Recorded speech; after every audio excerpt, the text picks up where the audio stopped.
every game. I'm about to watch this Do shit. it, Steve. Fucking Man. help yourself out for some PP, Steve. Before, with my team is out, I don't care about anyone else's team. I'm like, I'll see you in April, football fans. But now with Prize Picks, I actually have an incentive to continue watching the playoffs Wow. and the Super Bowl. Thank you, Prize Picks. Just with the new promo code happened in the 90s, you can get your Prize Picks. I'm going 25% off. I don't even know if that's authorized, Steve. 25%. You know what today, Matt? Today is their lucky day because all of our viewers and listeners, you get 33%. Holy shit! Right to the head, Steve. Prize Picks? I didn't even, I like sports. I'll watch sports. Prize Picks, I've sold everything, Steve. I don't even have a wife anymore. I just want to watch. I just want to watch sports. I want to just enjoy Prize Picks and make some money on the parlays. I got a TV. I'm up in this attic. TV. There's no pants on. I've even sold those. Okay, but I got 30% off, and with the other promo code HIT90s, that's an added $500 that you get on your next parlay. Yeah. we're gonna get a call from Prize Picks HQ, Steve, but I just can't help it. I love our listeners that much. Mind blowing. Prize Picks. Christmas Your came key to your key to enjoying the playoffs this year. Do it now. Well, Steve, I mean, we're in Prize Picks. We're in now, and I'm just glad that you're still able to enjoy the playoffs. My team's still in it, in spirit. So I'm still here, just enjoying it. On the natch, basically. But you're here. You're putting a couple supplements in. I enjoy that. Aaron Rodgers, give me my numbers. It's still F you, but give me my numbers. Do it, A-Rod. I'm fully in now. Do whatever. Do a ayahuasca sesh. Do it all. I don't know. Take a couple of horse tranks. Whatever you do, get on it.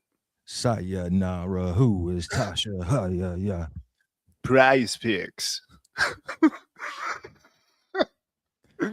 I love it, Steve. Hell yeah. Well, we're here, man. It's 2026. We're talking football a little bit. I mean, Aaron Rodgers happened in the 90s, so he's standing strong for us. That's about it. Yeah, and enough about Aaron Rodgers. But, one of the most heralded sports films of the 90s, Varsity Blues, man. There's some fun facts, some dark side fun facts that I found about recently, man. Since dark that movie, side, Steve. Yeah.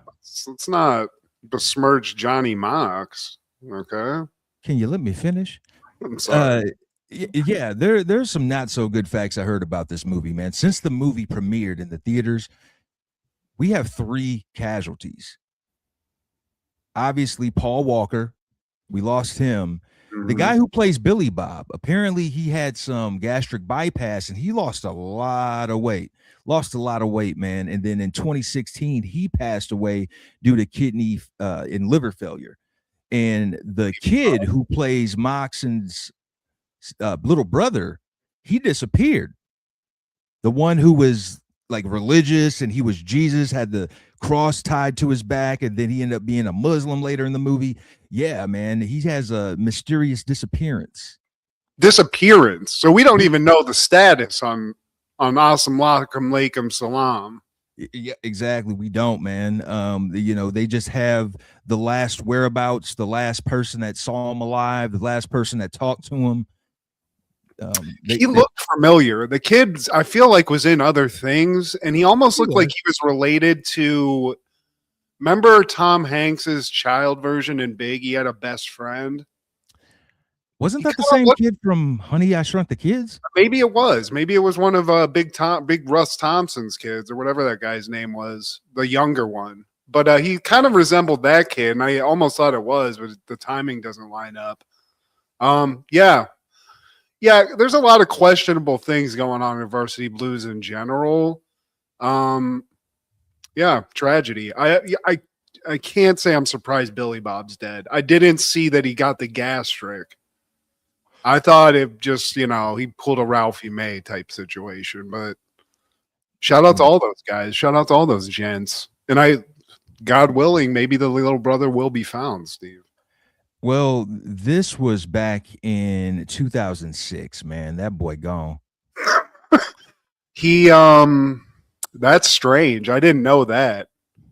Well, there you go, man. Varsity Blues. Was it worth the disappearances and deaths? I don't know, because that's one hell of a movie, Steve.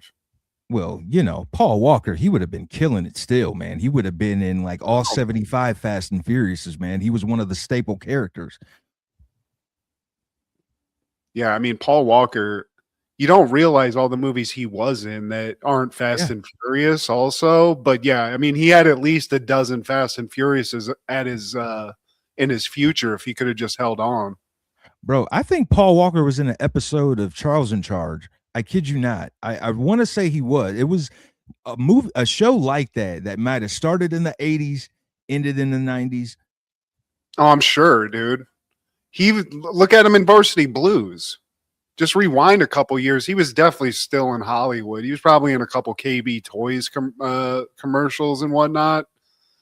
I can't place what he was on. I'm sure it's an IMDb search away. He was in an episode of Charles in Charge and Who's the Boss and Highway to Heaven. Angela? He hung out with Angela too? And Moner. You know what? You know how we sidetrack, man. But I had this idea about a home board game, Marco Polo, but instead it's called Angela Moner. I don't know how you would play it, but I just think that would be great. Just hearing that from time to time. So it actually plays the sound. That would be great. Or you could it could be the participants. Angela Moner. I don't even know the premise of the game. It has to have that. So, I like the thought process of just coming up with that one specific part of the game and then being like, it's a game, guys. Make it happen. Figure it out. It could be hide and go seek as long as somebody says Angela Moner. But what's the ending? No idea. At some point in the game, I gotta hear Angela and I gotta hear Mona. Are you trying to say Angela and Mona? Shut up. You're out. You better say it like a Marco Polo style. Milton Bradley, get on the fucking phone right now. Excuse my language, Steve. Cut that out. Milton Bradley, I don't know, Kenner maybe? Somebody else. Yeah. Get in touch because Steve's got a thought. Yeah, it doesn't need to be in a pool. I don't know. Water doesn't even have to be involved. I mean, get Shark Tank on the phone immediately because I feel like we could at least pull 450 in on a valuation of $80 billion, Steve. Yeah, and bring all of that up to say, shout out to Paul Walker. Rest in peace, sir, because I did enjoy your catalog. There's a movie called Running Scared he was in right before he died. Dope. Super dope. I remember that. I had that on DVD. And Pleasantville. Was he in Pleasantville, Steve? He was the good-looking heartthrob. He always plays that. He's he was in the black and white days, like when they cut to. Yeah. He's the fugly guy. Wait. Right. He's the handsome heartthrob, of course. God bless you, Paul Walker. He was living life large, Steve. He flew too close to the sun. Yeah, man. If he would have had more time, eventually he would have played against Trope, Yeah. Throw a scar on that, a mass, something, a burn scar or something. He would have done it. He had the chops. I feel like he was a pretty good actor, honestly. In the bro style. Yeah, he couldn't help it. He was handsome. Maybe make him an R word in a Oscar bait film. There you go. Whatever. Yeah, don't go full. Paul. Don't go full, Paul. Don't go full. Just pull it back a little bit. But yeah, he was doing big things, and I think he just kind of got, like a lot of people, he was in Fast and Furious, and then that just became the thing. Yeah, man. Which we could all be so lucky. Still haven't seen one of them. Well, that's crazy. That's crazy. Not really, but no. This is Steve G and Mad G with Happened in the 90s, a show where we talk about what happened in the 90s. So get out your Wayne Gretzky jerseys and your Best of Wayne's brothers. Now I clown around when I hang around with the underground girls. Used to frown, see them down when I come around, gas me. When they pass me, they used to diss me, harass me, but now they ask me if they could kiss me. Get some fame, people change, want to live their life high. Same song, can't go wrong. If I play the nice guy, claiming fame, must be changed now that we became strong. I remain still the same because it's the same all around the world, same song. Nice, Steve. All around the world, same song. I like how you saved it too. You just kind of were like, and back to the song. Yeah. Yeah, I'll do some editing on that one. Nice save. Yeah, man. Oh, geez. Yeah. Well, today, my friend, we're talking all things January 15th in the 90s. Starting off in 1991, DJ Quick releases Quick is the Name. And that West Coast sound is fully here at this point. Yes, and it's fantastic. Yeah. DJ Quick, did he have a relationship with Snoop Dogg at all, Steve? I'm pretty sure they collaborated because he was one of the top producers in the West Coast in general, man. It's Dre and DJ Quick. It's like 1A, 1B, really, man, because he's been a part of some prolific projects. He even did a song with Tony. I don't know if you remember. Come on, let's get down, let's get down, let's get down. Come on, let's get down, and I'm back Saturday. He does the verse in that. I didn't remember that song, but there's a bunch of good songs on this album. For sure. The title track is my favorite, and I, call me stupid, but it's a banger, Steve. And tonight is like one of the breakout hits from this, and a sleeper favorite of mine is Sweet Black Pussy. Okay. Yeah, man. Right up your alley. I like that. Totally. And I remember me and my boy Robbie, shout out to Robbie, we would always go around saying Black Pussy, to always talk about it because I love it. I wish I would have known about the song back in the days, Steve. It's right up my alley. But I love it. It kind of sounds like Too Short if you're just like a neophyte like me and you're just like, oh, okay, this is like something I've kind of heard, but he's the one. Like DJ Quick is like I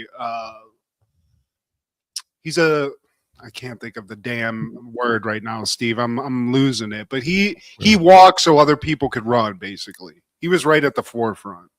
He is that signature sound. It's between him and Dre. Like he has a certain, like basically the production that you usually hear from a West Coast producer or a West Coast artist. Like he's one of those guys that influenced that producer, that artist.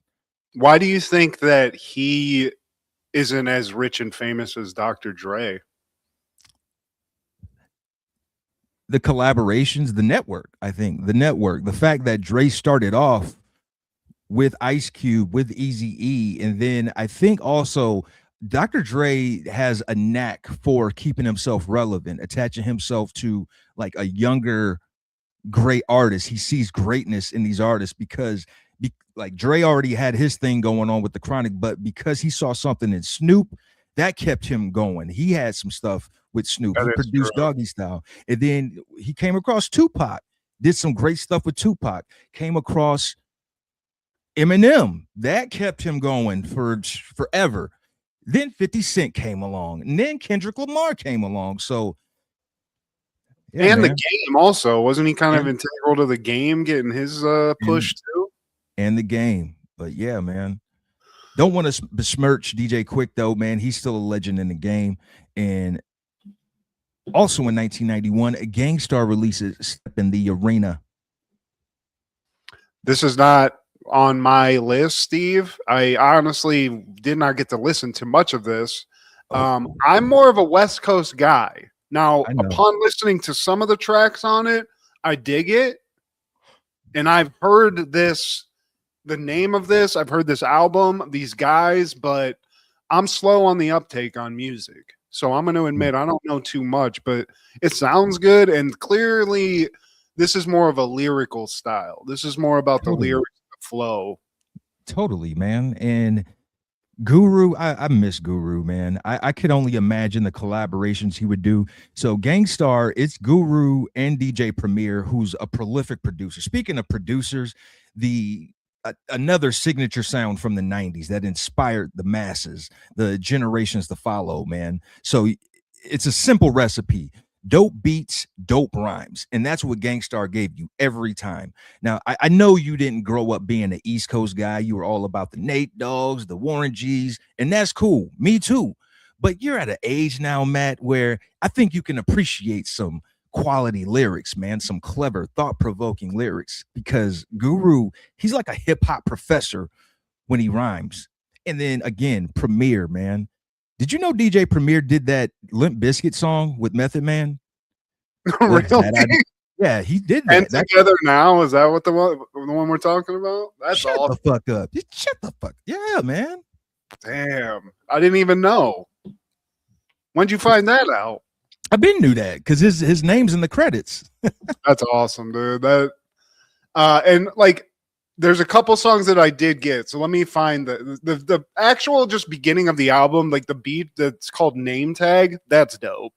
I was listening to that when I was working out. There's a song called Love Sick, and the one before it, which was Check the Technique.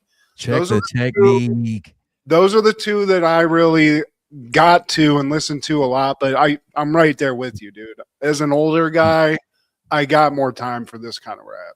Yeah, man, it's like jazz. It's like hip hop jazz. He even had a series. Guru had a series called Jazzmatazz. So that's we how talked about that. We did talk about that before, and I just enjoyed the name, if nothing else. So, but yeah, dude, I need to start like branching out, because with some like just working and like working out and stuff, I have been listening to other things that aren't just these standards, mostly because of you in this show. So this is going to get added into the rotation. You're like the Fraser Crane of our generation, man. You know, you wake up, you drink your coffee, you listen to, you don't listen to jazz. I need a Nate Dogg in the morning. Yeah, you listen to your hip hop, but this is the equivalent of jazz. It's hip hop jazz, man. So okay, I'm with it.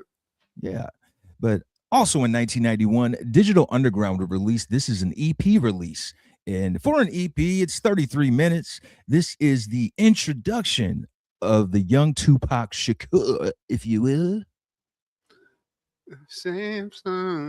His first verse. Wow, that's crazy. Yeah. And on this too, it's on like I mean, this is what, 5 songs, 6 songs? Yeah. What do you think, Steve? What do you think it's about dope, this? Man? I always love thought this. Underground was kind of more of like a hokey thing, but they're not. It's just like a guy. The one dude has the weird nose thing, but Shock G, yeah, and that's what I love about it, man. He does songs where he's both characters. Shock G, which is like closer to his real persona, his real identity, whatever. And then he'll do the next verse as Humpty Hump, where he goes a little comical. And I love that, man. It's just like that's creativity that you didn't see, that you probably still don't see in hip hop. And they also did this. This is a movie that we covered. I think it's called Nothing But Trouble. Yeah, that's the one with Dan Aykroyd and Digital Underground with Tupac. They're actually in that movie performing the song. And I think isn't Dan Aykroyd in that? Yeah, I said it. Chevy Chase and John Candy, Demi Moore. Yeah. What's it called? Nothing But Trouble. I think we covered it. Oh, you did cover it. That's that weird one, right? Yeah. That's for me. I just like, because I'm an idiot and I just kind of take it at face value. I would see like the videos and stuff. I'd be like, oh, okay, like this is kind of like a Weird Al thing or something. It's not like, the serious rap that we were listening to in the mid 90s and stuff. It was fun rap. Yeah, exactly. But still, dude. And weirdly enough, as when we lived in LA, I think Jordan actually knew somebody that met Shock G or something, I believe. Wow. I don't know if he was in the best of, like, I think there was like a weed smoking sitch, but I think he was still like hanging out in LA at least. Is he dead? Yeah, he left us in 2022 or 23, one of them, man. Okay. And We're still poking around LA. Shout out Shock G. Rest in peace, man. yeah. Speaking of rappers I miss, man, RIP to him and Tupac. But in 1993, Alive premieres after crash landing in the snow-swept Andes. Uruguayan rugby team has no choice but to turn to desperate measures in order to survive. Directed by Frank Marshall, starring Ethan Hawke, Vincent Spano, Josh Hamilton, and John Malkovich. You're Uruguay. Yeah, that's a tough one when you're looking at it. I'm looking at it too. Uruguayan. Yeah. Tough. Say that 3 times. I think, this movie was like a taboo movie because it involves cannibalism. I remember the previews. This was like kind of heavily publicized in the 90s when it came out. I didn't remember these stars like Ethan Hawke were in it and John Malkovich. I mean, John Malkovich is like the narrator, basically. But yeah, man, tough movie to watch. Crazy actual situation that happens. And when I watched like a video about the plane crash, dude, the actual, like, because it hit a mountain or something, split apart, and then split apart again. So like people basically were pulled out of the back, and the people in like the fuselage that like maintained just kind of rode down a mountain and got crushed. So that's crazy. Then they just lived on like wine and shit for a while, thought they were going to get saved. Oops. Then they just started to start digging into their dead friends' asses, eating ass meat for the last part of the movie. But it's crazy, dude. It's actually like a really good movie, and it's real. So that's kind of adds to it a little bit. Man, just let me die in the snow, bro. I don't know. I'm not eating no fried wiener. I mean, honestly, here's the things I was thinking of when I was rewatching this. One, how does it feel to be the first person that has to acknowledge, like, hey guys, like, I think we need to start eating these people? Like, that sucks. But then there's the added like weird choice you have to make the first time you do it, where you're like, what are we gonna eat and who are we gonna eat? Like making that like, ugh. I don't want to eat Larry, dude. His legs are all gross. Yeah, that's the person sitting next to me. He was musty. But what was wild was like you can actually see the interviews of like the people who actually went through this. Yeah. And like one of the guys that lived, who was, I think, played by Ethan Hawke. It might have been Ethan Hawke's character. I might be messing that up. But he became like a child neurosurgeon after he survived this. So like went on to do something crazy and save a bunch of lives and stuff. Like, so I don't know. Wild movie to watch. And I'm with you. If I'm put in this situation, please let me die and you can just eat my gross ass and I don't have to go through that. For real, man. And Michael De Lorenzo's in this movie. Detective Torres. Is he the crazy guy, like mechanic guy? There's a hilarious scene on this where like after the crash, there's like a mechanic who's lost his mind. I don't know if you remember that. It's not that guy. No, he's not him. He's one of the friends. I think he's one of the guys on the team. He's got like the kind of fro-ish. Oh, damn, that's him? That's him, man. Eddie Torres? Yeah, and I was hoping, man, please don't eat Detective Torres. Not Eddie. Don't eat Eddie. No. But none of the stars got eaten, obviously. It was just the jabrones that died at the beginning. But what a wild situation, man. That's why I don't fly a lot, Steve. Definitely I'm not flying over the Andes. The Andes. I love those candies. But also in 1993, Body of Evidence premieres. A lawyer defends a woman accused of killing her older lover by having sex with him. Directed by Yuli Edo, starring Madonna, Willem Dafoe, Joe Mantegna, Ann Archer, Julianne Moore, and Jürgen Prochnow. Jürgen Prochnow? I fuck. God, this is such a dumb movie, Steven. I'll tell you. I still have pent up frustration from this movie because this was a movie when I was like, 10, 11, 12, whatever. There was a channel called Flicks on Buckeye Cable that showed nudity.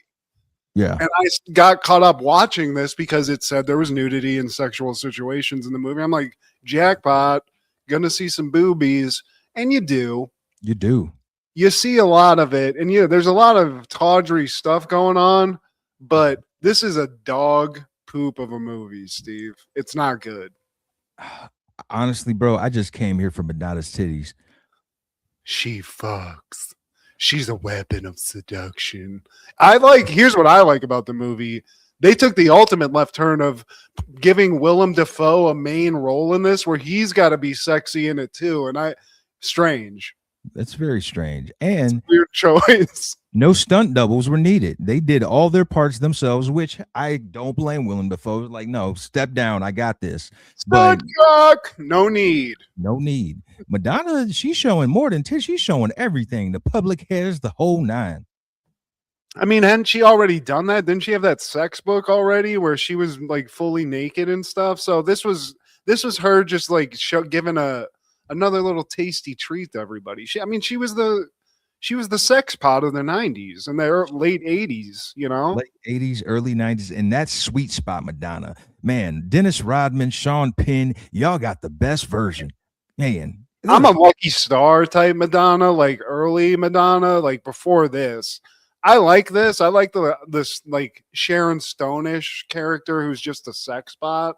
Yeah. I do love it. And Madonna's she's bodied up, Steve. So I guess I was trying to be the devil's advocate, but I can't. I'm here for the titties too. Sans cone bra. Keep that at home. Yeah. Love you, Madonna.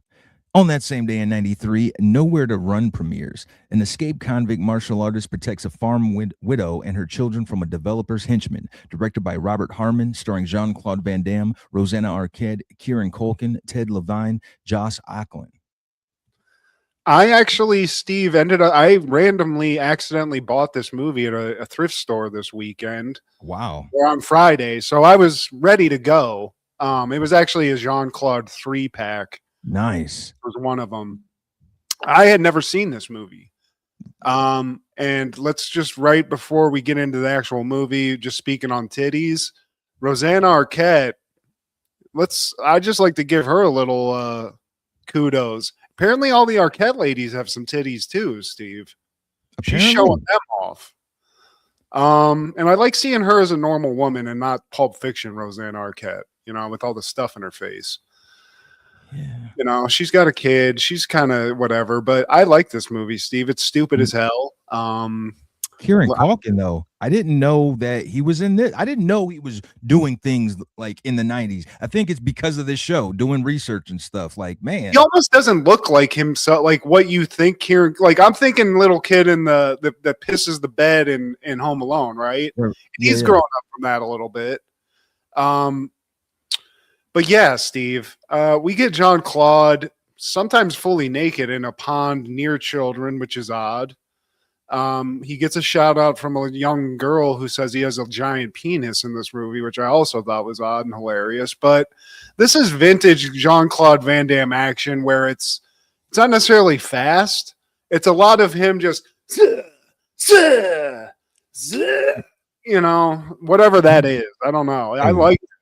He is kicking ass though. And Lil Kieran, he even gets his little Home Alone on because the henchmen, they're going after the kids, him and his little sister, and he's like putting contraptions up. He's like slamming doors. He's going up ladders, like coming out the window, throwing like. I mean, he throws the tool to Jean-Claude at the end, Steve. Yeah, he saves the. He just pulls a pistol out and just Joe Montana's it over to Jean-Claude for the alley-oop headshot. And I also like the quintessential 90s villain that was just evil land developer, Steve. That's all it was. This guy just wanted some land. Dude, you're willing to burn this lady's house down with her kids? She's a widow. First off, these kids miss their daddy. You gonna burn the house and down? they will violently attack her just at random times. Like, oh, I'll Dude. punch the window in, try to pull you out of the car. Come on, bitch. Give me sign the contract. Extreme pieces of shit. Also, his second in command is a very handsome looking Buffalo Bob from Silence of the Lambs. That dude, he's in it. Is it a great big fat lady? Yeah, dude. Talking that guy's in it, and he plays a good villain too. Steve, I like these guys. All about that money. Apparently, land ownership back in the '90s came at a price, right? Spilling oil in farmland. Like, what's wrong with y'all, man? But at the same time, great villainy. You can't wait to see them get their ass beat. You can't wait till they get their comeuppance, if you will. And there, I mean, really not a lot. We don't know too much about Jean-Claude in this movie. He was going to jail. He gets out of jail, escapes, and then he's just kind of camping out on the lam, Steve. And he befriends this family and gets involved when he should be getting out of town, Steve. Yeah, 90s Jean-Claude, you really can't go wrong, except for that Dennis Rodman movie. I think it was called Double Team. Dude. Yeah, I mean, just throw it in. Just let it play. You know, it's fine. That's all 90s right there. The colors in the background of our screen right now, that's the colors of that movie. Yeah. But, Shout out Jean-Claude, though. I mean, the guy can nail it. He's a great action star, and in this movie, great lovers, Steve. So there you go. That following year, 1994, X-Men is airing Season 2, Episode 10, Beauty and the Beast. The Friends of Humanity attack a hospital for the blind that Beast is working at. Wolverine plans on tearing them apart from the inside. Beast and one of his patients, Carly, fall in love together, but Carly's father is a mutant hater. I mean, this is all time, Steve. This is X-Men the cartoon and just the story in general in one episode. And I'll tell you, Friends of Humanity, good God, this is the ultimate hate group in cartoons, Steve.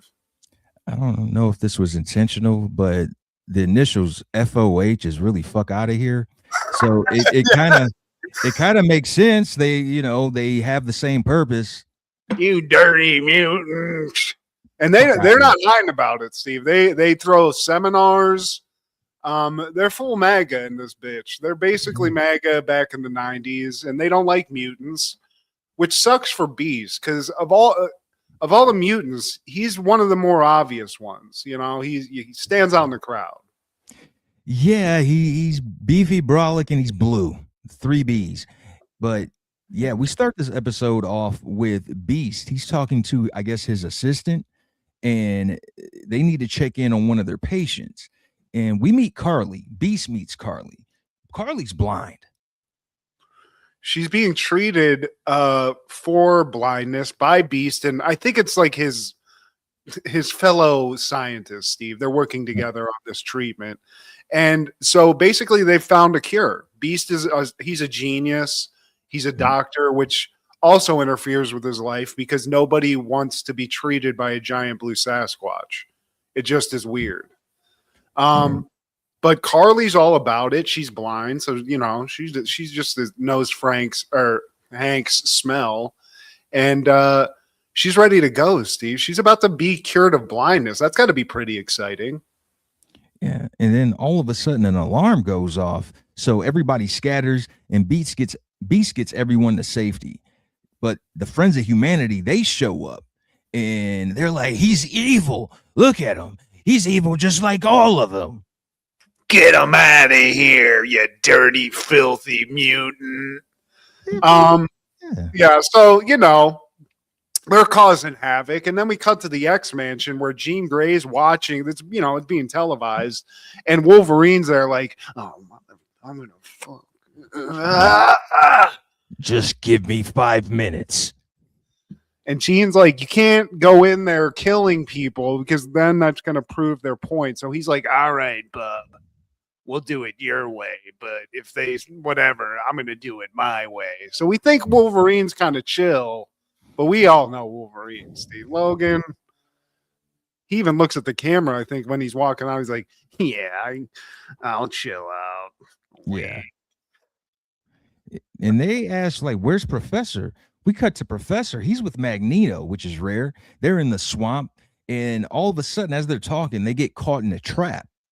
Yeah, This they're guy, they're actually in the Savage Land, Steve. Let's not Savage, call it man. the swamp. This is an alternate place. That's all. I think they actually have lost their powers. They've been transported here, and yeah, there's a lot of weirdness. This is when I kind of checked out on X-Men. I did not like anything with Savage Land because it involves like there's a pterodactyl guy. There's a guy who looks like Tarzan. I think his name Kazar. It's all really kind of weird And stupid. Even yeah. amphibian. What the hell are we doing? Like, we got a talking frog? We have powers. It's all we. It looks like Buck Rogers style stuff, and they're captured. Sorry. The only talking frog I want has Jim Henson's hand up his ass. You hear that? Whatever. Amphibian. But they're getting powers from somebody, and they're trying to kill Charles. This must be a leftover from another episode. So they're nowhere to be found. They can't help out Beast, Wolverine, anybody. But yeah, so they're in the Savage Land. But back in New York, Beast is hearing that the hospital board. Well, Go ahead. Before we get to that, Wolverine, he shows up to the Friends of Humanity headquarters, and he's in his street clothes. He's kind of incognito, and he's got the hat on. He's got the T-shirt. He's dressed like one of the bros. He's got some tight ass fit on that T-shirt, Wolverine. Let's chill out. Got to show off the pecs, man. And he ends up like running in the walls, punching doors, and he basically beats himself up. So the Friends of Humanity, they hear this calamity, and they go out and like, oh my god, yeah, I didn't even mean to do that. But they see it was like, dude, what's are you all right? No, it was those lousy effing mutants. You beat me up, bub. So yeah, so he gets befriended by the racist bigot guys, and they take him into Bigot HQ, and that's exactly what he wanted, Steve. Yeah, he could smell the hate. But back at that with Beast, he's figuring out from his buddy that the hospitals they're getting complaints, right? Yeah. Just having him around is kind of weird, so he might be not allowed into this place, which is really heartbreaking for him because they're about to cure blindness, Steve. They're about to have this procedure. He wanted to be there. They're right at the cusp, Matt, and they let him know, like, hey, man, I hate to say this, but after what happened yesterday, the other scientists, our fellow doctors, they don't want you at the hospital anymore working with our patients. Well, you know what? Isn't our work more important than catering to these bigots? Well, dude, I get that, but I got bills to pay, bro. I'm gonna be honest. I can't get into this fight, man. Yeah, I can't. You can fucking monkey bar your way out of here when these guys come with the guns, but I gotta live my life. So Beast that hurts enough, right? His buddy can't really help him, and then he finds out that Carly's dad, I believe, is also complaining, like, this freak's touching my daughter. He's one of those guys, Steve. He's one of the Friends of Humanity, basically. Yeah, he's from Perrysburg, and B shows up to say goodbye to Carly, and she knew this whole time. She knew that Beast was a mutant, but she didn't care. I mean, look at these forearms. I mean, I can only assume what you got packing under that is a sausage, Hank. Man, she noticed his shaving cream smell. What was that like? I mean, she's blind, Steve. It's like Daredevil. All the other senses get upped a little bit. So she's like, I can smell it all. Sometimes you smell like wet dog if it rains, but otherwise, brute, love it. It seems like Carly's kind of a freak, Steve. She's kind of into this. She's feeling your boy. She's feeling it. Hey, he's swagging out here. I see you, Beast. Gonna get her, pimp. And yeah. She don't care, man. She like, he tells her, like, I won't be there for the operation. She asked, like, why? Well, because I got a thing. Don't even worry about it. I just can't be here.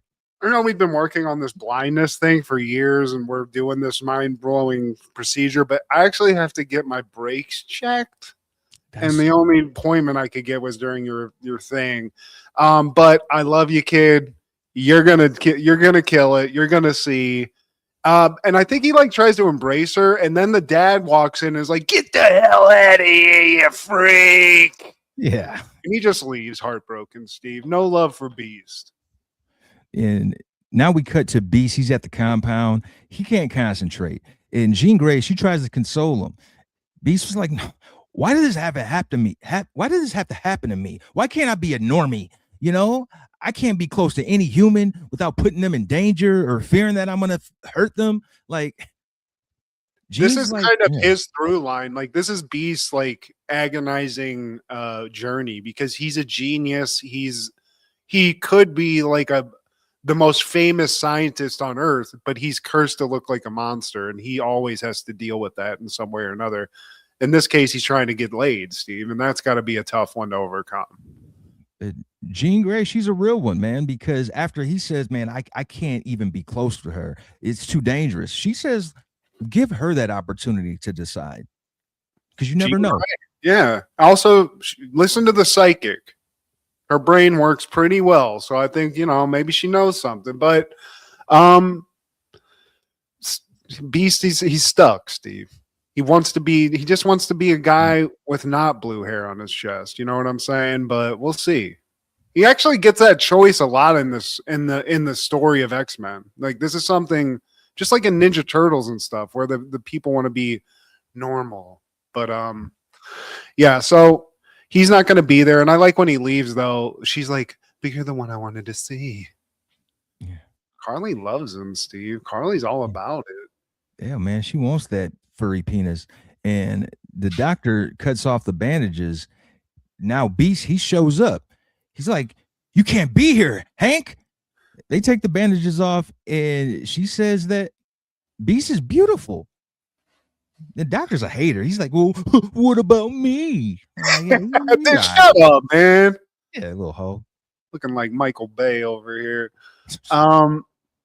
So yeah, and then the dad comes in again, shoos Beast away, because they're like, he doesn't want his daughter to be having sex with an animal. That's kind of beast. I mean, I hate to say this, Steve, it's bestiality. Oh, get out of here with your blue dick and mutant balls. Not my daughter. Get your red rocket away from my daughter, you sick fuck. Yeah, I don't know how that works, but we'll get to that at some point. I'm sure somebody figured that out. But back to the extremist headquarters, Steve, as they called it on the internet, the extremist headquarters. Logan's sitting there talking to the Prez. He got a one-on-one with the Prez, and they're just sitting there talking, and Wolverine's like, yeah, these stinky mutants, am I right? Better off without them. And the guy's like, yeah, I can't say that out loud, but yeah. He literally said that. You'll never hear me say it in public. Yeah. They have their place. It's just not with us. And Logan's like, you look familiar. I knew a guy named Creed. Creed. He had a coal mine in Kentucky. Oh no, we were in Canada, and so was I. Bub. So now we find out that this goes even deeper, dude. This kid's a son of a mutant. So he's a self-hater. He might even be a mutant. I don't know where this goes, but he definitely don't like dad. And he does not like mutants. So he's like, listen, compadre, you're saying all the right things. Love it. You can be you're in the gang now. So go get a white hood, cut a couple of holes in it. You're good to go. All right, my friend. This is really Black Klansman, but in a mutant version. The buffet's in the corner. You seem chill. I gotta go talk to a chick in the secret room. I'll be back in a little bit. That's crazy, Steve. It's crazy. I like that. Black Klansman with mutants. This is a new movie. Yeah, infiltrating the system. And Beast, he's getting updates from the crew, because they got their eyes on this FOH crew now, and they got an inkling that the girl Carly, she got kidnapped, because that's what we skimmed over. Before Beast left the hospital, they call him back in there, and they see that the FOH, like, they made quick work, because he had just left that room. Yeah, like that's what I said. I was like, how did he not hear? Don't you have like better hearing than humans, Beast? Because there was spray paint, there was a fire set. I mean, damn. A kidnapping. So yeah, that's where Carly is now, and the X-Men are on it. And Wolverine, he calls everyone down to the FOH compound because he's actually there. He's like, I need the 411 on old buddy Creed here. So they're working on that, getting the info, the intel all on old buddy. And Creed, he's grilling Carly. Don't you know they stink? They have diseases in their humongous dongs, and they'll kill. They're smoking jazz cigarettes constantly. Their big old penises and rap music and whatnot. With the pants sagging. Being all good at basketballs and shit. Multiple baby mamas. You never seen his kids. He hasn't either. Yeah. He don't know where they at. I think they get the point. So Carly, she's like, I don't hate mutants, dude. And then as she's getting grilled by Creed, the X-Men break in. Wolverine actually asked them, Jubilee and Cyclops, to bring some sort of like projection to what we see, project Sabretooth's image and like file into the building. She's got a Rip Taylor glittery gun. I don't know what glittery hologram gun. It's some kind of it looks like a Transformers part, but she just has it on. She's like, hold on, let me set it up, and she does whatever. It puts a projection of Sabretooth into the FOH building, and basically tells everybody in this bigot organization that this guy Creed, who's running it, his dad is Sabretooth. So now he's like, guys, that's not my dad. God, that's not me. Chill. Listen to me. Come back. He's not my dad. Okay. God, does that look like me? I'm not that ripped, but he starts losing it. Carly gets saved. The FOH is basically in shambles because now everybody knows that the guy running it's a mutant. So where does that leave them? They need a new leader. You're one of them. You son of a bitch. Yeah. Sabretooth. Sick. It's like a Klansman finding out he's mixed. It's that Dave Chappelle skit. He's blind. What? Boogie. And now Greed, I keep saying Greed.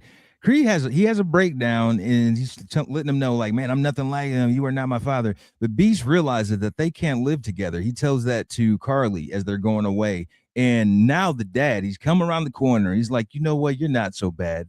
Thank you for saving my daughter's life. You just can't fuck her, though. Don't touch her, but I'll shake your hand. I'll shake your hand. Yeah. And Beast's like, you know what? That's a start. And that's it, Steve. Maybe someday, because that's what the Beast says. Like, maybe after all this fighting, someday we can be together. No. Let's stop there. Like, let's start with I don't hate you anymore. You're not gonna put your furry blue dick inside my daughter. Let's no. I'm not having a gremlin shoot out of my daughter's sniz like that. I don't know what happens. Is it coming out of her butt? You tell me, mutant scum. This episode was really like reliving my Perrysburg experience. But also in 1997, Larry Sanders Show is airing season 5, episode 7, Make a Wish. Larry is desperate to make People Magazine's Sexiest Man Alive list, and it causes problems with Ben Stiller, his friend and guest on the show. Customs bust Hank for importing Cuban cigars. Hilarity. Yeah, Hank gets in this one. I love this episode. I love this show, Steve. Like, this is a revelation to me. Larry Sanders. Everyone loved it when it was out. I was a little too young. Now I love it. So, hey, now I love it, and I mean, it's rife with some cameos too. Here we get a Ben Stiller, which we all know and love. I love that, and then we get Squints, Steve. Speaking of 90s sports movies, man, this is our second episode of a Squints cameo. Do you remember the Walker, Texas Ranger Squint episode? Sure. Squints was all over the place in the 90s. He was the one getting the action. He looks like the rapper Logic. I don't know if you ever listened to Dude, he does look like. I don't like Logic as a rapper, but he looks like they're related. I don't want to get sidetracked, but I don't get. He's dope. I mean, we can. This isn't happened in the Logic, Steve. We can get to that later. Logic to me is the no, I'm not even going to say it. I don't know enough. I just don't like white rap. So that's it. That's it, Steve. Yeah. Yeah. So Squints is in the show. Yeah. And that's the thing too, man. This show and Arliss, because of the nature of this show, it kind of requires cameos. Because Arliss, he's a sports agent, so like it wouldn't be shocking to see a pro athlete in every episode. Same thing with this. It's a talk show, so it's perfect for having cameos. It's rife for having cameos, you know. And it makes it a great time capsule because we get to see the celebrities from this time period. So like a young Ben Stiller and stuff. It's just cool to see. And they were allowed to do things because this was HBO back in the day that you wouldn't really get to see the celebrities that you know and love do unless it was on an HBO show, you know, which now seems kind of commonplace, but another great one. And we start this one off with Larry and Art. They're talking to, I guess, the publicist for the show or publicist for Larry. And it's about this Make-A-Wish Foundation kid that's on his way there. And apparently it's not like an obvious illness that he's dealing with. It's internal. Yeah, because Larry's like, this isn't one of those gross, sick kids, is it? Yeah. I can't. It just ruins the vibe. And yeah, the guy's like, no, it's cool, man. Like, you can't even tell. He's got a cool disease, so chill on that. But Larry could even care less because he's like, great, I'm going to be like, because I think the deal that the publicist is so excited about is that not only are they going to have this kid in, but it coincides with People's Magazine coming to do like a spread just about him and his show. But he's like, I don't care about that. What about the sexiest man thing? And the publicist is like, look, man, like you're 11, dude. Like you're right there, but you know how hard it is to crack top 10. I don't know. I'm not a miracle worker here, bro. And I'm a Gary Shandling fan, but bro, bro, on the inside. See, this is beautiful on the inside issues, Steve. Oh, I forgot when they were doing that. But you know, that's he's like. Because the publicist is like, look, man, you're on TV. That list is for people in movies. So it's hard for you to get on it. And he's like, but what about Clooney? And he's like, come on, dude. Clooney. Blackie. He's Batman. He's Batman, dude. Like, what do you want me to do? And so table that, right? It's he's on it, but it's not yet. So Hank shows up. He interrupts as he usually does, but he's got gifts. A lot of Cubans flowing around, Steve.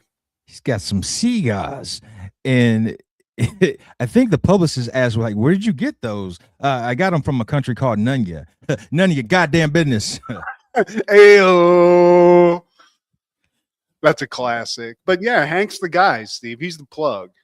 He's the Cuban plug. He's the connect. He's got little Felipe rolling. And he almost burns himself. And Art's like, I'd keep that away from my crotch. You'll end up on the Dickless Wonder list. Does he almost? Yeah, he almost cuts his finger off. He's just not good. It's like you smoke these a lot and you're having these many issues. I don't get it, Hank. But Hank's he's accident prone. And we got to keep that kid away from Larry. And we cut to later. And Hank's just kind of, you know, he's always like kind of a curmudgeon. He's always got a problem. And he's talking to Scott Thompson, who's his assistant, Brian. And I love, he's just smoking cigars just flamboyantly in this small office. And Brian just pulls out one of those like little like personal fans and just points it right at Hank. And I get that because to be honest, Steve, as somebody who smokes a lot of weed, it might be weird. I hate the smell of cigars. It's disgusting. I found it funny when Brian suggests, hey, man, maybe you should stop smoking. Hey, why don't you take your pants off and go blow yourself? Hank really changed from the last episode where he's trying to be the wingman for this gay guy. Now he's like, get a dick, okay? Put it in your ass. Don't get between Hank and his cigars, man. That's it. But Hank's kind of going through this list with Scott Thompson of these famous people because he's the plug, Steve. So he's got all these famous names that he's got to deliver these Cubans to. And he's going through it. And the one that stood out to me was Jason Priestley, who needed 6 boxes of Cubanos because, quote, he smokes like a chimney, Steve. So I guess Priestley was out there just hitting them hard. Brandon? Yeah, Brandon. Yeah, that's not a Jason Priestley thing. A cigarette, yes. Then you're cool. A cigar, that seems too 1%er to me. That's like old white men talking about killing some island of people to get minerals or something. I just don't see Canadians being cigar people in general. Like, I don't see Alex Trebek smoking. I don't see Jim Carrey smoking a cigar. I don't see John Candy. Maybe John Candy was John smoking. Candy, yeah. Yeah. Candy, he definitely had a couple of Cubanos, but yeah. I like art, Steve. It's not drugs, but he's kind of dipping his toe into that world, right? He's importing some illegal stuff into the country, and the Hollywood's really trying to get a part of it. So shout out. And now Larry, he's talking to that publicist again, and they're trying to figure out how they can bump somebody off the list so they can have room for him to be at least in the top 10 sexiest men alive. And they're contemplating on bumping Ben Stiller. So that's a conversation they have. And then we cut back to Squints, and he's talking to Jim Belushi, who's just getting here. He's trying to get them smokes from Hank. And the kid, he wants to meet Larry, though. So Beverly introduces him to Mary Lou, and for some reason, she just goes off and cries. Yeah, anytime Mary Lou sees this Make-A-Wish kid, it just throws her in tears. And I like this Make-A-Wish kid. He gives Jim Belushi a hard time. And he's like, were you in like Jurassic Park or something? Like, and Jim Belushi just is like, yeah, kid, whatever. Like, because he doesn't know who he is. I mean, nobody does. It's Jim Belushi. So, and you're not the Belushi we're looking for. One of my favorite characters on this show is Phil. Because the kid, he meets Phil and feels like he says to Beverly, I didn't know you had a kid. Like Beverly's like, you want to show him how you put the monologue on the cue cards? I wish I knew how to do it myself. And he walks away. He just leaves. Phil's a dick, man. But Bev is basically on disaster control because she's just moving this kid around, trying to keep him away from Larry. She's like, yeah, let's do this. Meet Jim Belushi. Let's go on a yogurt run. It's just constant, like, moving this kid around. But, Squints is just down for the cause. He's backstage, and he's loving it. That kid creeps me out. Well, like, everyone knows he's a Make-A-Wish. It's like, that little sick kid's here. Yeah. I just think it's weird that someone's last wish is to meet Larry. And then on all the middle of all this, this lady shows up, and turns out the reporter from People Magazine's here to do her story on Larry, right in the middle of them trying to like push this sick kid around. So she's like, "Oh, hey, have you met Larry?" And the sick kid's like, "Oh, not yet." And the reporter's like, "Isn't that the first thing that you'd want to do?" So now they have to like hide the fact that they're trying to keep this kid away from Larry and make it seem like it's all copacetic. So there's a lot of moving parts, Steve. It's the stress level's ramping up a little bit. So now with the gun up to the head, they have to take the kid to Larry now. So now Larry's in his office talking to Phil, going over jokes for the monologue, and Charlie comes in. And also Tanya with People Magazine, she comes in with Charlie. And apparently the monologue is about Madonna's baby shower. Phil's mentioning something about a mobile that has a picture of like 1,000 guys on it. And Larry's just ripping a cigar next to this sick kid too. So it's just not a good environment, And Art takes Bev outside because he's just like pissed at Bev. He's like, I told you not to bring this sick kid around this Larry when he's doing the monologue. It throws him off. I like Art. Art is a great producer, by the way. He's constantly like, look, Larry's the money. He gets it. Protect the money. All right. He does get it. That's, stays on the objective. And she was just like, we got cornered by the reporter, so we had no choice. And then all of a sudden the fire alarm goes off. we find out that Hank's office is soaking wet. The sprinklers just went off and soaked all the cigars, all of his furniture. I guess the couch even burned. So there's that. He pulled. This is a classic, Steve. He got high off cigars, passed out, and then the cigar lit everything on fire. You know, this is like crackhead logic. Honestly, I don't know how it went that far, but not only has he ruined the office, he's ruined all those beautiful Cubans, Steve. All the Cubans, these important books that he had in his book collection, and everything, man. And then Charlie, he comes in with. No, the people lady, she is not in there, but Charlie comes in, and at some point, Hank gives Charlie a cigar as he walks out. He's like, "Yeah, kid, here's a cigar." I love kids are awesome because he like Charlie comes in right when he's cussing people out or something, and Charlie's really getting a Hollywood experience at the show. I love that. Art's like, he said, if you want to give him a memento, give him a White Owl. Art's just pissed he's giving away the good stuff. You know, I think he even takes all the other boxes. He's like, I'm going to take these so you can't mess them up. He does. So he leaves, and then we cut to makeup, and Larry's in makeup, and his publicist comes in. He's like, Larry, you notice this wet spot on my pants? It's because I just creamed myself because now you're people's sexy. You're in the ish. You cracked the top 10. Ben Stiller, he's out.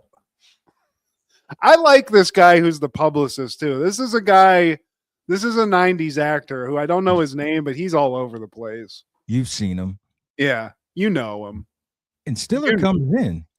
And Norman, I think that's his name in here. Norman, he meets Ben, and they're all being chummy with each other, knowing what they did to the man. And Beverly, she comes in, and it's Artie. She wants to tell him about Artie. No, Art calls him in. Art wants to talk to him, I guess, because the inspector of the U.S. Customs Service is there. So, yeah, we had the Secretary of Agriculture last week. I'm gonna need your cigars, Mr. Sanders. It's a criminal offense. And he's like, I'm not leaving until I know where those cigars. Oh no. The officer says, I'm not leaving until I know where those cigars came from. And Hank's like, or Art says, we're not going to speak unless we have a lawyer. And Larry's just like, Hank gave them to me. Yeah, they're Hank's. He just throws them right under the bus. So then we cut to Hank's office. He's getting grilled, and he's like, look, man, like, keep in mind, his office has just been destroyed because he was smoking cigars. So he's in there with this guy, and he's like, look, I don't even like cigars, right? Why would I buy them? I don't smoke. And the guy's like, well, what's that humidor on your desk for? He's like, oh, that's taffy. Can a guy not get some taffy? I need it humid. I need some good humidity for the taffy to maintain. The guy's like, yeah, but your couch is burnt. And it smells like cigars in here. Yeah. Larry told me you gave them to him. That son of a bitch. So it turns out Hank's going to jail. And the guy's like, look, I'm going to let you do this show, but afterwards we're going downtown. So that's not a great mood to go into a show that you're recording, Steve. That's, Hank's he's going through some stuff. And as the officer leaves, that's when Hank sees Tanya from People Magazine, because she's right there at the doorway with her pen and pad in hand, and he's just like, "You mother, I got to deal with this shit too." And then we cut to like in the backstage area, and Art's in a corner just trying to blow dry those cigars dry, just so he can smoke them. I don't know if they're going to be good, but he's giving his all.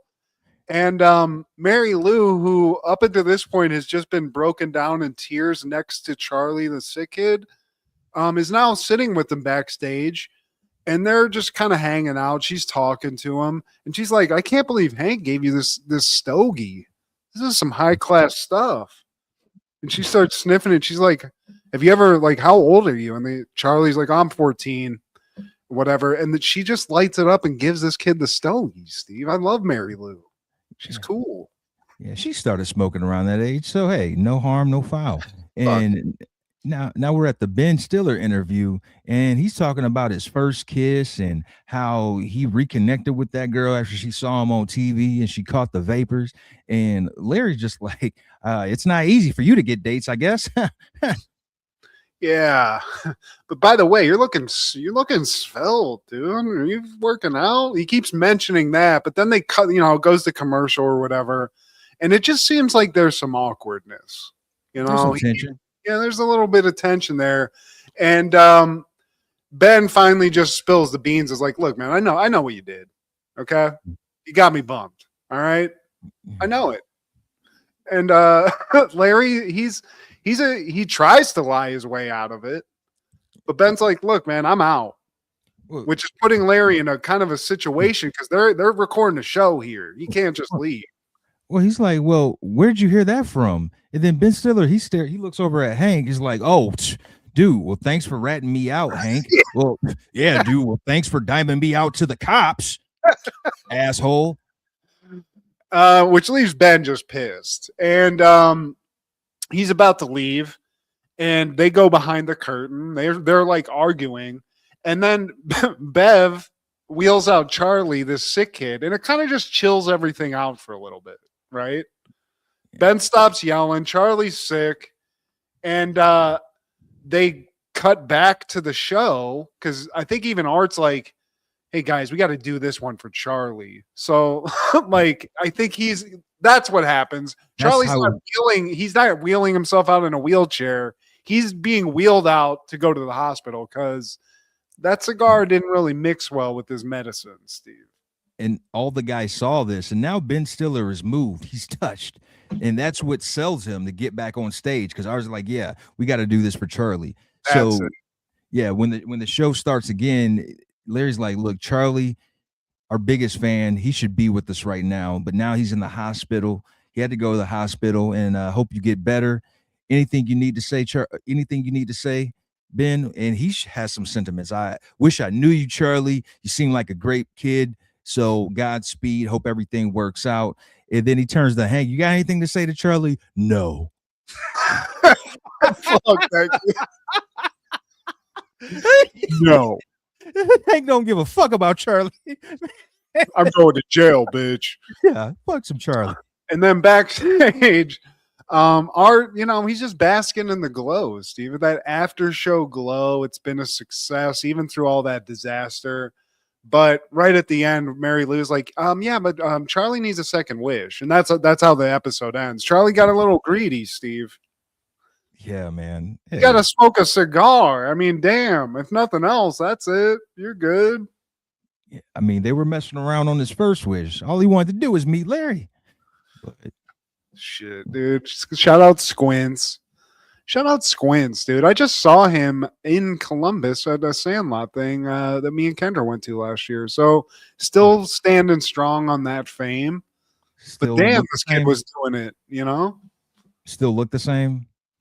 I mean, yeah. Put a couple of years on him, put a couple wrinkles in his face, but yeah, he's still looking very. And here's the thing I like, Steve, the Squints guy. I forget what his name is. You know what he's leaned heavily into? Weed. Nice. Squints makes you squinty. He's kind of risen the ranks of one of my favorite of the Sandlot crew as the years go along, man. I mean, he was always my favorite just because really. Forever. He was to me, he had the best moments. And he stole Wendy Peppercorn. My guy was Benny. My guy was always Benny. Man. Wow.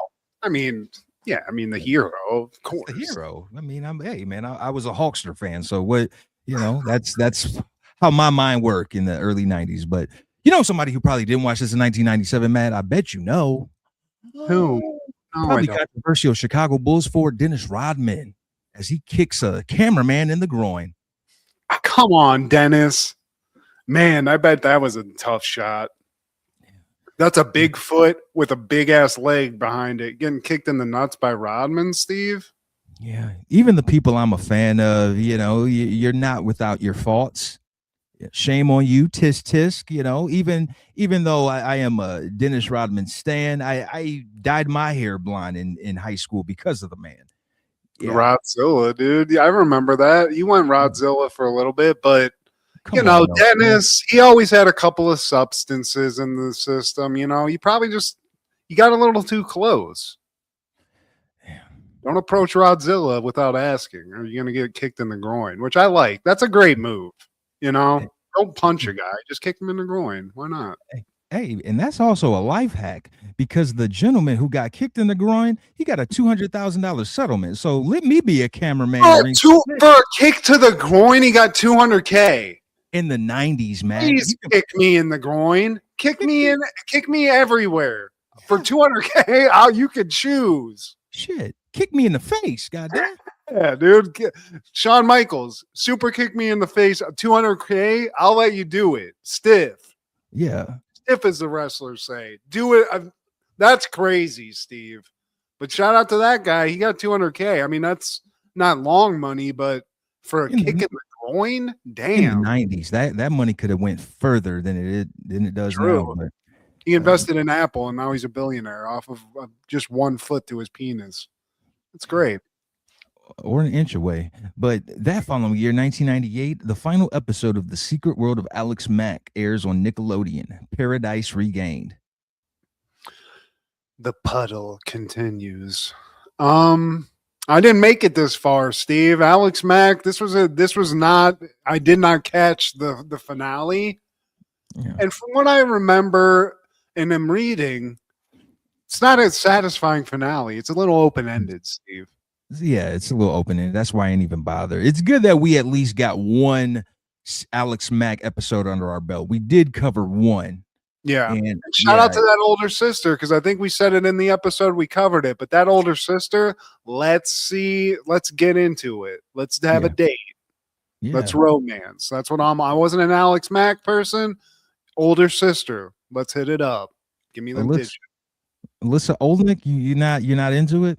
No, and honestly, another weird thing. Kendra and I went to an Alex Mack reunion at Universal Studios Hollywood that happened during COVID, I think.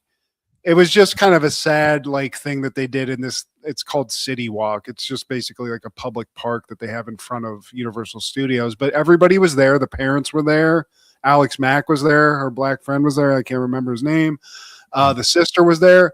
All looking great. All still very much alive. Yeah. Holding on to Alex Mack just a little too hard, though. This is it. For a lot of these people, this was all they got. So, but they're all still here, which is something to say for a 90s TV show. And for a while, I was huge into it because it was just part of that SNCC lineup. And I caught the fever a little bit. Yeah, really, that's the only way I watched it, is because it was paired with other stuff. It's kind of like Blossom. I would have probably never watched it if it didn't come on after Fresh Prince. I probably wouldn't have watched Alex Mack if it didn't come on after all that, or Keenan and Kel. Yeah, I don't remember what the lineup I feel like it came right before or after Are You Afraid of the Dark? For some something reason. Like that. Yeah, I mean, it was, cool superhero show. And I think the thing that really kind of for me just made the show kind of stupid is that, the special effects weren't great. And then ultimately her superpower was static electricity and turning into a puddle. So, it's just not that arresting of television, Yeah, just turning into splooge. That's your superpower. But in that following year, 1999, Varsity Blues premieres. A backup quarterback is chosen to lead a Texas football team to victory after the star quarterback is injured. Directed by Brian Robbins, starring James Vanderbeek, John Voight, Paul Walker, Ron Lester, and Scott Kahn. Watch him as he goes. Great soundtrack. Awesome soundtrack. To me, this is Vanderbeek's. This is his coup de grace, Steve. This is the best thing he ever did. I'm not a Dawson's Creek fan, but I'm a Johnny Mox fan all day. All day. And I always think of the Offspring song when they come back from halftime. It's so 90s. And he scrambles for that the touchdown where he's just he pulls a full Heisman off the whole team. Great football action. every young stud in Hollywood really was in there. We got Scott Conn, we got Paul Walker, we got Vanderbeek. So there's a lot of heartthrobs, and I got to give a special shout out, Steve, to the girl in the whipped cream bikini, Ali Larder. That was her first movie. God bless her. She looks like a problem in the best way possible. Wasn't Ali Larder in that Kevin Smith movie that we saw in the theater? I want to say she was in Jay and Silent Bob Strike Back, if I'm not mistaken. She was one of. I think she was one of the crew. She was one of. Yeah, the clit. She was one of the clit. Everybody's in the clit. But the other chick is the chick from Road Trip, I think. The little sister, Paul Walker's little sister. She was a hottie too. But this movie for me, it came out in '99. We're in the thick of high school. This was every high school guy's dream to be on the football team. I wasn't. I was in the band, Steve. There was no stealing cop cars and filling them with naked ladies and having sex and having fun with all that kind of thing. I didn't get that. John Henley did. Well, and he's paying for it right now, I feel like. But I dug it. I watched it again, Steve, and I got to be honest with you. I'm not as huge of a fan of it now. I don't think it's as good. It's kind of cheesy, but it still hit all it hits all the marks. It was there for us at the right time when we were teenagers, not realizing that just about all these guys are grown-ass men, especially Billy Bob, who was 28 at the time. I believe one of the might have been either Scott Conn or Vanderbeek that was 26. All these guys were well above high school. But yeah, like I said, it happened at the right time because we were teenagers, man. And looking back on it now, it's full of tropes. It's really just giving you the things that you've seen, all the different casts, the stereotypes that you've seen in various other teen movies. It's giving you that in a I don't want your laugh. And the parents to me were like it was the funniest part of it. How they're like more into football than the kids who were playing football are. So I think that's kind of like speaks to what a lot of these people are going to become that are on this football team, Steve. But I like seeing John Voight in another just scene chewing role where I feel like John Voight in the 90s, he had to have some kind of an accent. He wouldn't just do himself. Like in Anaconda, he had some weird Cajun accent. In this, he's got the most thick Texan accent that he possibly can. And the man's from New York, Yonkers, New York. But like you said, is it a perfect movie? Absolutely not. It was there for us when we wanted it. It had everything we wanted: some boobies, hotties, football action, some high school parties, all of it, everything that we wanted. It had, and can you steal a cop car if you're that good at football? Maybe not now, but back in the 90s, Scott Conn could. Yeah. Tweeter or whatever. Tweeter. Yeah, and he reminds me of Sean. Like, I feel like he was like that. He wanted to be a tweeter. He was an aspiring tweeter. The guy that don't like that. Tweeter's too cool. Like you can't give him that much credit. But yeah, I think we all wanted to be tweeters, Steve. I wanted to be a tweeter that didn't play on the football team. I just wanted to do the cool shit, not minus the football. But also, shout out to Billy Bob. Just rocking. I mean, the eating habits at the beginning of this movie almost made me sick, Steve.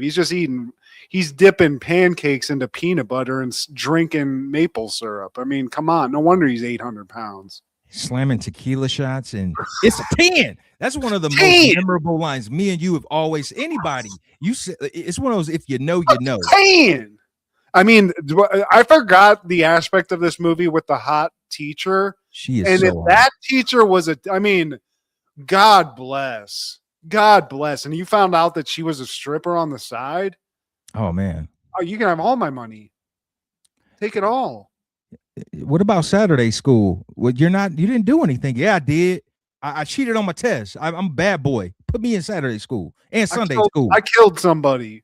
How much detention does that get me? Yeah. That's a crime. Yeah. Shout out Varsity Blues, though. I mean, this is one of the first MTV movies, Steve. I think this and Joe's Apartment were two of the first ones. Man, yeah, I think so. I want to say so, man. And the little brother, that just cracks me up when they're at the gas station and he shows up in a Malcolm X get up talking about assalamu alaikum, and he did he buy some magnums or something? Like, did he buy some Trojans? Yeah, dude. What is that about? Got to get the Jimmy hats ready. He's got. I mean, he has a lot of personality. Like, he's trying a lot out, you know. Because at first he's a Jesus on the cross, which I find strange. Just walking around the house strapped to a cross. Sad. It's crazy. He disappeared, Steve. Now I'm kind of scared. Yeah, they found his car. They even found a note that he left behind saying give his belongings to his little brother. And yeah, but they didn't. Still to this day, haven't found him. So, dude, that's a deep dive on happened in the 90s. We're gonna solve this. We're gonna internet sleuth this, Steve. But any callbacks for this week? I do, Steve. I have an interesting callback, and I think you might have seen this before, possibly when visiting. But I framed something. I'm gonna put it up in my studio / man cave, and I just thought you'd appreciate it. This is a vintage Rick Rude that showcases all of his pants. Yo, where did you get that? So I found a file folder filled, because I used to subscribe to WCW magazine, Steve, and instead of, like, they had centerfolds just like Playboy, but it was dudes, obviously, and this was one of the centerfolds. And on the other side, it's a double-sided poster, is Rick Rude just ravaging Ricky the Dragon Steamboat. He's got him in like a sharpshooter maneuver, and but it's not as good as all of the pants. That's dope. I mean, we got Geisha in here. We got him kissing a hot chick on one, which I was assuming. We got Sting getting beaten up on some of the pants. It's all the classics. Man. So just shout out, Steve. Shout out to Rick Rude. Rest in peace. But he's going to be fueling my workouts, and I'm going to get into Rick Rude shape because of that. So shout out, Steve. Just wait. That's motivation right there, man. Shout out to the Roodster. And all I got, man, is in 91, Roseanne is airing The Wedding. And in this one, Dan's father, played by Ned Beatty, he gets married to Roseanne's homegirl, Crystal.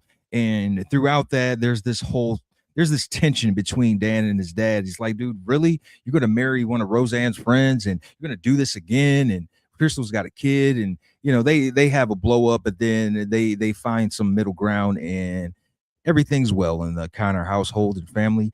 But also in 98, New York Undercover is airing Drop Dead Gorgeous.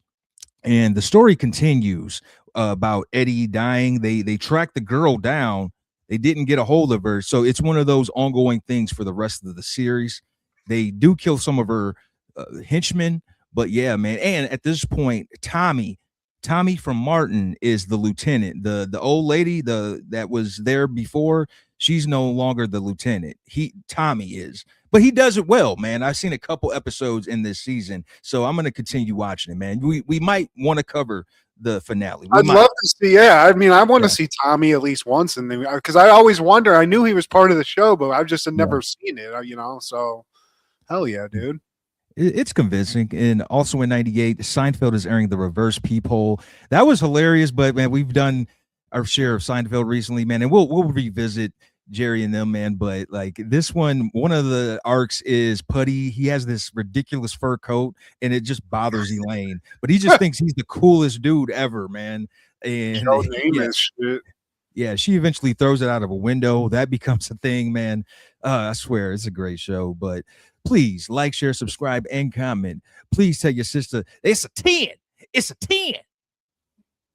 Check out Food Show Fanatics as well as Crushgasm every Wednesday with Kendra G, our guy Clark the Shark on Podcastle, and Wrestling with Ronzilla on TikTok. This is Steve G and Matt G with Happening. Wow. It's a 10. Fucking 10. Billy Bob.